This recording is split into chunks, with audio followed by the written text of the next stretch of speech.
Emmer's Novel. Book 3. Chapter 2.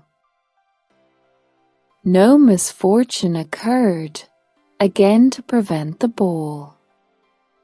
The day approached, the day arrived, and after a morning of some anxious watching, Frank Churchill, in all the certainty of his own self, reached Randall's before dinner, and everything was safe. No second meeting had there yet been between him and Emmer. The room at the Crown was to witness it, but it would be better than a common meeting in a crowd. Mr. Weston had been so very earnest in his entreaties for her arriving there as soon as possible after themselves, for the purpose of taking her opinion as to the propriety and comfort of the rooms before any other persons came, that she could not refuse him, and must therefore spend some quiet interval in the young man's company. She was to convey Harriet, and they drove to the Crown in good time, the Randalls' party just sufficiently before them. Frank Churchill seemed to have been on the watch, and though he did not say much, his eyes declared that he meant to have a delightful evening. They all walked about together, to see that everything was as it should be, and within a few minutes were joined by the contents of another carriage, which Emmer could not hear the sound of at first, without great surprise. So unreasonably early! She was going to exclaim, but she presently found that it was a family of old friends, who were coming, like herself, by particular desire, to help Mr. Weston's judgment, and they were so very closely followed by another carriage of cousins, who had been entreated to come early with the same distinguishing earnestness, on the same errand, that it seemed as if half the company might soon be collected together for the purpose of preparatory inspection. Emma perceived that her taste was not the only taste on which Mr. Weston depended, and felt that to be the favourite and intimate of a man who had so many intimates and confidants was not the very first distinction in the scale of vanity. She liked his open manners, but a little less of open-heartedness would have made him a higher character. General benevolence, but not general friendship, made a man what he ought to be. She could fancy such a man. The whole party walked about, and looked, and praised again, and then, having nothing else to do, formed a sort of half-circle round the fire, to observe in their various modes, till other subjects was started, that, though May, a fire in the evening was still very pleasant. Emma found that it was not Mr. Weston's fault that the number of privy councillors was not yet larger. They had stopped at Mrs. Bates's door to offer the use of their carriage, but the aunt and niece were to be brought by the Eltons. Frank was standing by her, but not steadily. There was a restlessness, which showed a mind not at ease. He was looking about, he was going to the door, he was watching for the sound of other carriages, impatient to begin, or afraid of being always near her. Mrs. Elton was spoken of. "I think she must be here soon," said he. "I have a great curiosity to see Mrs. Elton. I have heard so much of her. It cannot be long, I think, before she comes." A carriage was heard. He was on the move immediately, but coming back, said, "I am forgetting that I am not acquainted with her. I have never seen either Mr. or Mrs. Elton. I have no business to put myself forward." Mr. and Mrs. Elton appeared, and all the smiles and the proprieties passed. "But Miss Bates and Miss Fairfax," said Mr. Weston, looking about. "We thought you were to bring them." The mistake had been slight. The carriage was sent for them now. Emma longed to know what Frank's first opinion of Mrs. Elton might be, how he was affected by the studied elegance of her dress and her smiles of graciousness. He was immediately qualifying himself to form an opinion by giving her very proper attention after the introduction had passed. In a few minutes the carriage returned. Somebody talked of rain. "I will see that there are umbrellas, sir," said Frank to his father. "Miss Bates must not be forgotten," and away he went. Mr. Weston was following, but Mrs. Elton detained him to gratify him by her opinion of his son, and so briskly did she begin that the young man himself, though by no means moving slowly, could hardly be out of hearing. "A very fine young man indeed, Mr. Weston. You know I candidly told you I should form my own opinion, and I am happy to say that I am extremely pleased with him. You may believe me. I never compliment. I think him a very handsome young man, and his manners are precisely what I like and approve, so truly the gentleman, without the least conceit or puppyism. You must know I have a vast dislike to puppies, quite a horror of them. They were never tolerated at Maple Grove. Neither Mr. Suckling nor me had ever any patience with them, and we used sometimes to say very cutting things. Selina, who was mild almost to a fault, bore with them much better. While she talked of his son, Mr. Weston's attention was chained, but when she got to Maple Grove, he could recollect that there were ladies just arriving to be attended to her, and with happy smiles must hurry away. Mrs. Elton turned to Mrs. Weston. "I have no doubt of its being our carriage with Miss Bates and Jane. Our coachman and horses are so extremely expeditious. I believe we drive faster than anybody. What a pleasure it is to send one's carriage for a friend. I understand you were so kind as to offer, but another time it will be quite unnecessary. You may be very sure I shall always take care of them." Miss Bates and Miss Fairfax, escorted by the two gentlemen, walked into the room, and Mrs. Elton seemed to think it as much her duty as Mrs. Weston's to receive them.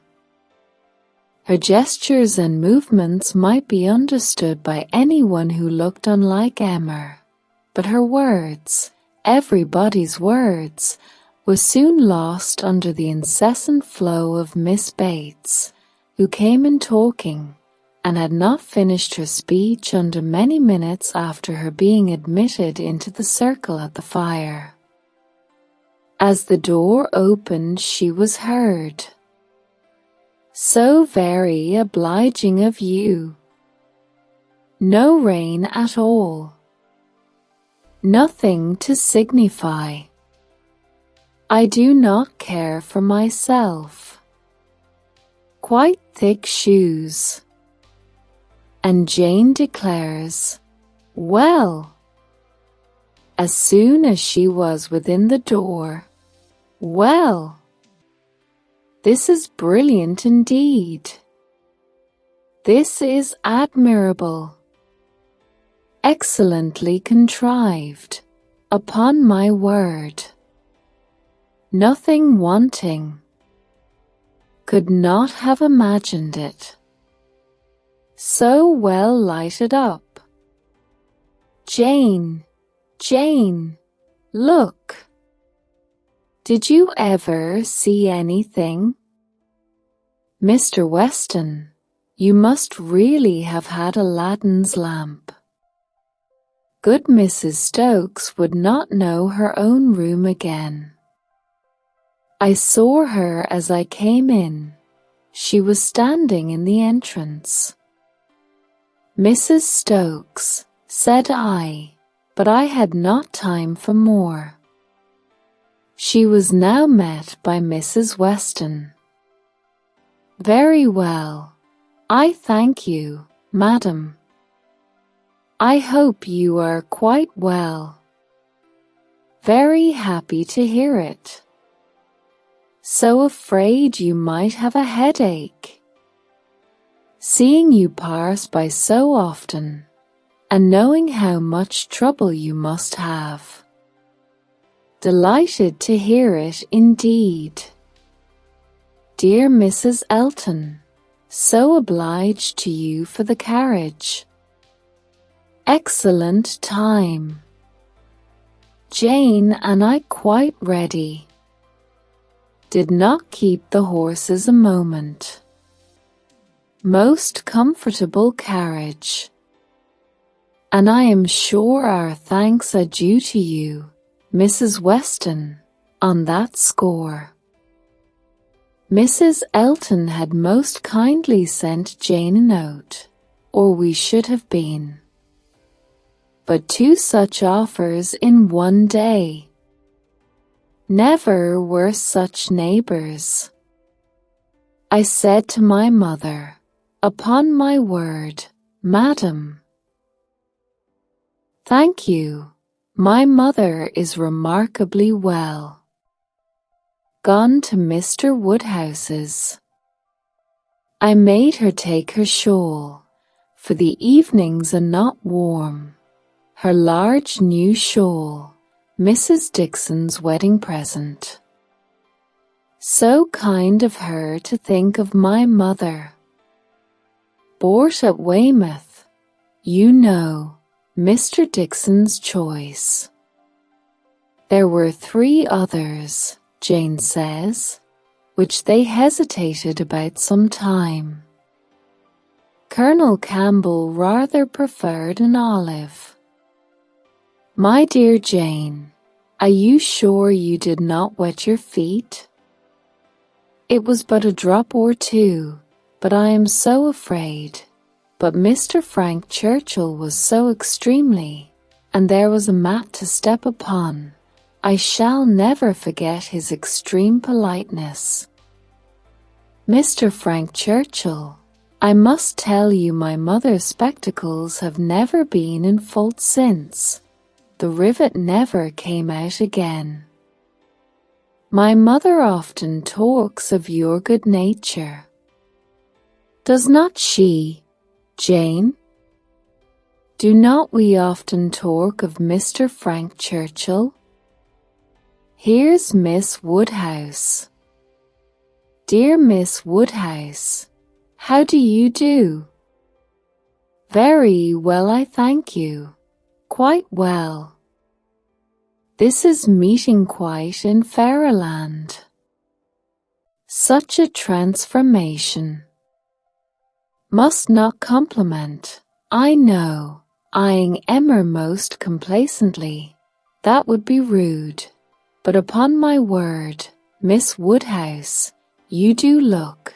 How do you like Jane's hair? You are a judge. She did it all herself. Quite wonderful how she does her hair. No hairdresser from London, I think, could. Dr. Hughes, I declare, and Mrs. Hughes. Must go and speak to Dr. and Mrs. Hughes for a moment. How do you do? How do you do? Very well, I thank you. This is delightful, is not it? Where's dear Mr. Richard? There he is. Don't disturb him. Much better employed talking to the young ladies. How do you do, Mr. Richard? I saw you the other day as you rode through the town. Mrs. Otway, I protest. And good Mr. Otway, and Miss Otway and Miss Caroline. Such a host of friends. And Mr. George and Mr. Arthur. How do you do? How do you all do? Quite well. I am much obliged to you. Never better. Don't I hear another carriage? Who can this be? Very likely the worthy Coles. Upon my word, this is charming to be standing about amongst such friends. And such a noble fire.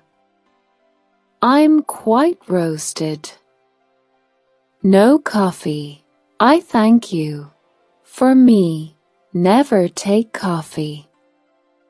A little tea, if you please, sir, by and by. No hurry, here it comes. Everything's so good. Frank Churchill returned to his station by Emmer, and as soon as Miss Bates was quiet, she found herself necessarily overhearing the discourse of Mrs. Elton and Miss Fairfax, who was standing a little way behind her. He was thoughtful. Whether he were overhearing too, she could not determine.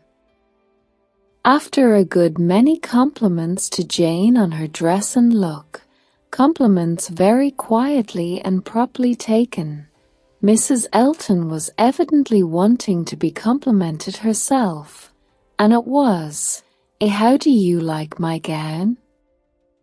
How do you like my trimming? How has Wright done my hair? With many other relative questions, all answered with patient politeness.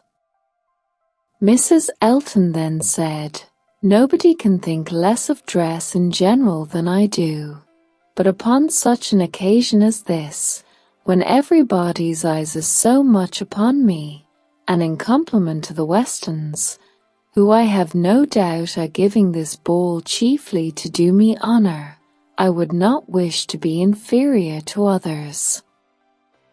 And I see very few pearls in the room except mine. So Frank Churchill is a capital dancer. I understand. We shall see if our styles suit. A fine young man certainly is Frank Churchill. I like him very well. At this moment Frank began talking so vigorously that Emmer could not but imagine he had overheard his own praises, and did not want to hear more, and the voices of the ladies were drowned for a while, till another suspension brought Mrs. Elton's tones again distinctly forward. Mr. Elton had just joined them, and his wife was exclaiming, "You have found us out at last, have you, in our seclusion?" I was this moment telling Jane, I thought you would begin to be impatient for tidings of us." "Jane," repeated Frank Churchill, with a look of surprise and displeasure. "That is easy, but Miss Fairfax does not disapprove it, I suppose. How do you like Mrs. Elton?" said Emma in a whisper. "Not at all. You are ungrateful." "Ungrateful? What do you mean?" Then changing from a frown to a smile, "No, do not tell me. I do not want to know what you mean. Where is my father? When are we to begin dancing?" Emma could hardly understand him. He seemed in an odd humor. He walked off to find his father, but was quickly back again with both Mr. and Mrs. Weston. He had met with them in a little perplexity, which must be laid before Emma. It had just occurred to Mrs. Weston that Mrs. Elton must be asked to begin the ball, that she would expect it, which interfered with all their wishes of giving Emma that distinction. Emma heard the sad truth with fortitude. "And what are we to do for a proper partner for her?" said Mr. Weston. "She will think Frank ought to ask her." Frank turned instantly to Emma to claim her former promise, and boasted himself an engaged man, which his father looked his most perfect approbation of, and it then appeared that Mrs. Weston was wanting him to dance with Mrs. Elton himself, and that their business was to help to persuade him into it, which was done pretty soon. Mr. Weston and Mrs. Elton led the way. Mr. Frank Churchill and Miss Woodhouse followed. Emma must submit to stand second to Mrs. Elton, though she had always considered the ball as peculiarly for her. It was almost enough to make her think of marrying. Mrs. Elton had undoubtedly the advantage, at this time, in vanity completely gratified, for though she had intended to begin with Frank Churchill, she could not lose by the change. Mr. Weston might be his son's superior. In spite of this little rub, however, Emma was smiling with enjoyment, delighted to see the respectable length of the set as it was forming, and to feel that she had so many hours of unusual festivity before her. She was more disturbed by Mr. Knightley's not dancing than by anything else. There he was, among the standers-by, where he ought not to be. He ought to be dancing, not classing himself with the husbands, and fathers, and whist-players, who were pretending to feel an interest in the dance till their rubbers were made up, so young as he looked. He could not have appeared to greater advantage perhaps anywhere than where he had placed himself. His tall, firm, upright figure, among the bulky forms and stooping shoulders of the elderly men, was such as Emma felt must draw everybody's eyes, and, excepting her own partner, there was not one among the whole row of young men who could be compared with him. He moved a few steps nearer, and those few steps were enough to prove in how gentlemanlike a manner, with what natural grace, he must have danced, would he but take the trouble. Whenever she caught his eye, she forced him to smile, but in general he was looking grave. She wished he could love a ballroom better, and could like Frank Churchill better. He seemed often observing her. She must not flatter herself that he thought of her dancing, but if he were criticizing her behavior, she did not feel afraid. There was nothing like flirtation between her and her partner. They seemed more like cheerful, easy friends than lovers. That Frank Churchill thought less of her than he had done was indubitable. The ball proceeded pleasantly. The anxious cares, the incessant attentions of Mrs. Weston were not thrown away. Everybody seemed happy, and the praise of being a delightful ball, which is seldom bestowed till after a ball has ceased to be, was repeatedly given in the very beginning of the existence of this.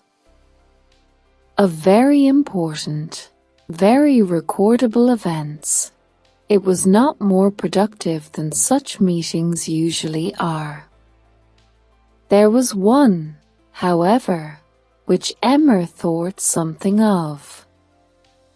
The two last dances before supper were begun, and Harriet had no partner, the only young lady sitting down, and so equal had been hitherto the number of dancers that how there could be any one disengaged was the wonder. But Emma's wonder lessened soon afterwards, on seeing Mr. Elton sauntering about. He would not ask Harriet to dance if it were possible to be avoided. She was sure he would not, and she was expecting him every moment to escape into the card-room. Escape, however, was not his plan. He came to the part of the room where the sitters-by were collected, spoke to some, and walked about in front of them, as if to show his liberty and his resolution of maintaining it. He did not omit being sometimes directly before Miss Smith, or speaking to those who were close to her. Emma saw it. She was not yet dancing. She was working her way up from the bottom, and had therefore leisure to look around, and by only turning her head a little she saw it all. When she was halfway up the set, the whole group were exactly behind her, and she would no longer allow her eyes to watch. But Mr. Elton was so near that she heard every syllable of a dialogue which just then took place between him and Mrs. Weston, and she perceived that his wife, who was standing immediately above her, was not only listening also, but even encouraging him by significant glances. The kind-hearted, gentle Mrs. Weston had left her seat to join him and say, "Do not you dance, Mr. Elton?" To which his prompt reply was, "Most readily, Mrs. Weston, if you will dance with me." "Me? No, I would get you a better partner than myself. I'm no dancer." "If Mrs. Gilbert wishes to dance," said he, "I shall have great pleasure, I'm sure, for, though beginning to feel myself rather an old married man, and that my dancing days are over, it would give me very great pleasure at any time to stand up with an old friend like Mrs. Gilbert. Mrs. Gilbert does not mean to dance, but there is a young lady disengaged whom I should be very glad to see dancing, Miss Smith." Miss Smith! I had not observed. You are extremely obliging, and if I were not an old married man. But my dancing days are over, Mrs. Weston. You will excuse me. Anything else I should be most happy to do, at your command, but my dancing days are over. Mrs. Weston said no more, and Emma could imagine with what surprise and mortification she must be returning to her seat. This was Mr. Elton. The amiable, obliging, gentle Mr. Elton. She looked round for a moment. He had joined Mr. Knightley at a little distance, and was arranging himself for settled conversation, while smiles of high glee passed between him and his wife. She would not look again. Her heart was in a glow, and she feared her face might be as hot. In another moment a happier sight caught her, Mr. Knightley leading Harriet to the set. Never had she been more surprised, seldom more delighted, than at that instant.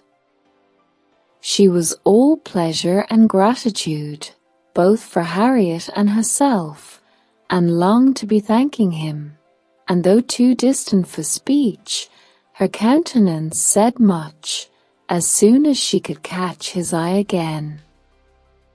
His dancing proved to be just what she had believed it, extremely good, and Harriet would have seemed almost too lucky if it had not been for the cruel state of things before, and for the very complete enjoyment and very high sense of the distinction which her happy features announced. It was not thrown away on her. She bounded higher than ever, flew farther down the middle, and was in a continual course of smiles. Mr. Elton had retreated into the card-room, looking, Emma trusted, very foolish. She did not think he was quite so hardened as his wife, though growing very like her. She spoke some of her feelings by observing audibly to her partner, "Knightley has taken pity on poor little Miss Smith. Very good-natured, I declare." Supper was announced. The move began, and Miss Bates might be heard from that moment, without interruption, till her being seated at table and taking up her spoon. "Jane, Jane, my dear Jane, where are you? Here is your tippet. Mrs. Weston begs you to put on your tippet. She says she is afraid there will be draughts in the passage, though everything has been done. One door nailed up, quantities of matting. My dear Jane, indeed you must. Mr. Churchill, you are too obliging. How well you put it on. So gratified. Excellent dancing indeed.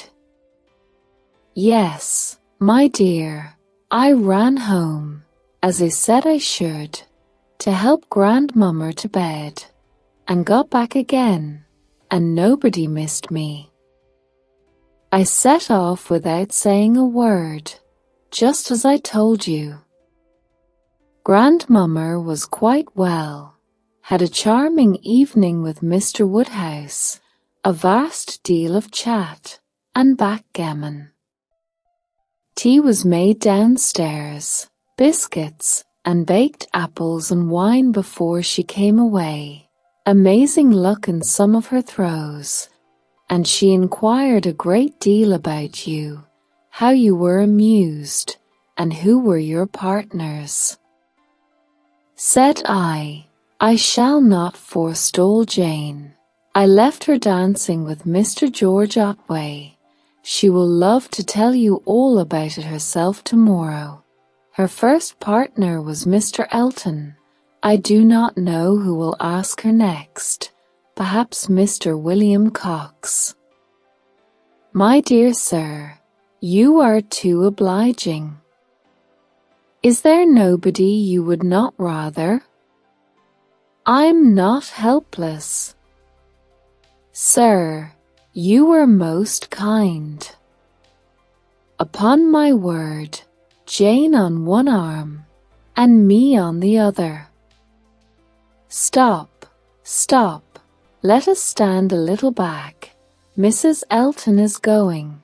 Dear Mrs. Elton, how elegant she looks. Beautiful lace. Now we all follow in her train. Quite the queen of the evening. Well, now we are at the passage.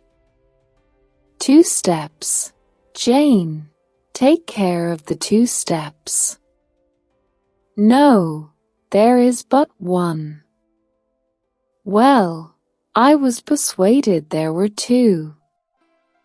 What a truly strange thing. I was convinced there were 2, and there is but 1. I never saw anything equal to the comfort and style. Candles everywhere. I was telling you of your grandmamma, Jane. There was a little disappointment. The baked apples and biscuits, excellent in their way, you know, but there was a delicate fricassee of sweetbread and some asparagus brought in at first, and good Mr. Woodhouse, not thinking the asparagus quite boiled enough, sent it all out again. Now there is nothing grandmamma loves better than sweetbread and asparagus, so she was rather disappointed. But we agreed we would not speak of it to anybody, for fear of its getting round to dear Miss Woodhouse, who would be so very much concerned. Well, this is brilliant. I am all amazement. Could not have supposed anything. Such elegance and profusion. I have seen nothing like it since. Well, where shall we sit? Where shall we sit? Anywhere, so that Jane is not in a draught. Where I sit is of no consequence. Do you recommend this side? Well, I am sure, Mr. Churchill. Only it seems too good, but just as you please. What you direct in this house cannot be wrong. Dear Jane, how shall we ever recollect half the dishes for grandmamma? Soup as well. Bless me! I should not be helped so soon, but it smells most excellent, and I cannot help beginning. Emma had no opportunity of speaking to Mr. Knightley till after supper, but, when they were all in the ballroom again, her eyes invited him irresistibly to come to her and be thanked. He was warm in his reprobation of Mr. Elton's conduct. It had been unpardonable rudeness, and Mrs. Elton's looks also received the due share of censure. They aimed at wounding more than Harriet, said he.